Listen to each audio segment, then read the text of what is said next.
ಚಳಿಗಾಲ ಬಂತು. ಸೊ ಬೆಚ್ಚಗೆ ನೀರು ಹಾಕೊಳ್ಳೋದು ಭಾರಿ ಖುಷಿ. ಸುಮಾರು ಜನ ಮನೆಯಲ್ಲಿ ಗ್ಯಾಸ್ ಗೀಸರ್ ಉಪಯೋಗಿಸ್ತಾರೆ. ಗ್ಯಾಸ್ ಗೀಸರ್ ಅಂದರೆ ನೀರನ್ನು ಹೀಟ್ ಮಾಡೋಕ್ಕೆ.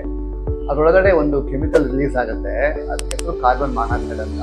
ಚಳಿಗಾಲದಲ್ಲಿ ಏನಾಗುತ್ತೆ, ಎಲ್ಲ ಗ್ಯಾಸಸ್ಸು ಕೆಳಗಡೆ ಬಂದು ಬಾತ್ರೂಮ್ನ ಕೆಳಗಡೆ ಜಾಗದಲ್ಲಿ, ಅಂದರೆ ನಾವು ಉಸಿರಾಡೋ ಜಾಗದಲ್ಲಿ ಬಂದು ಕಾನ್ಸಂಟ್ರೇಟ್ ಆಗುತ್ತೆ. ಅದರಿಂದ ಮೆದುಳಿಗೆ ಡ್ಯಾಮೇಜ್ ಆಗುತ್ತೆ. ಕಾರ್ಬನ್ ಮಾನಾಕ್ಸೈಡ್ ಪಾಯ್ಸನಿಂಗ್ ಅಂತ ಹೇಳ್ತೀವಿ.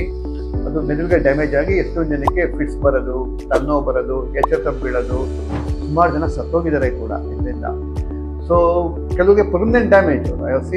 ಕೆಲವು ಸುಮಾರು ಜನ ಪೇಷಂಟ್ ಮಾಡಿದ್ದೀವಿ, ಅವರು ಜೀವನ ಪರ್ಯಂತ ಅವ್ರು ಎದ್ದೇಳಕ್ಕೆ ನಾರ್ಮಲ್ ಆಗಿರೋಕ್ಕೆ ಆಗಲ್ಲ.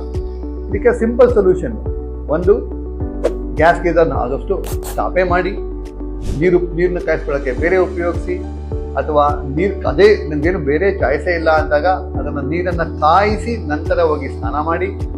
ಅದು ಆಗಿಲ್ವಾ, ಮುಂಚಿನ ಥರ ಅಂದರೆ ಹಿಂದಿನ ಕಾಲದ ಋಷಿಮುನಿಗಳು, ನಮ್ಮ ಹಳೆ ಕಾಲದಲ್ಲಿ ನಾವು ನದಿಗಳಲ್ಲಿ ಸ್ನಾನ ಮಾಡ್ತಿದ್ದಾಗೆ ಕೋಲ್ಡ್ ವಾಟರ್ ಉಪಯೋಗಿಸಿ ತಣ್ಣೀರನ್ನೇ ಸ್ನಾನ ಮಾಡೋದ್ರಿಂದ ನಮ್ಮ ದೇಹದಲ್ಲಿರ್ತಕ್ಕಂಥ ಎಲ್ಲ ಕೋಶಗಳ ಮೇಲೂ ಕೂಡ ಒಳ್ಳೆ ಪರಿಣಾಮ ಬೀರುತ್ತೆ ಅಂತ ಅಧ್ಯಯನಗಳು ತಿಳಿಸಿದೆ.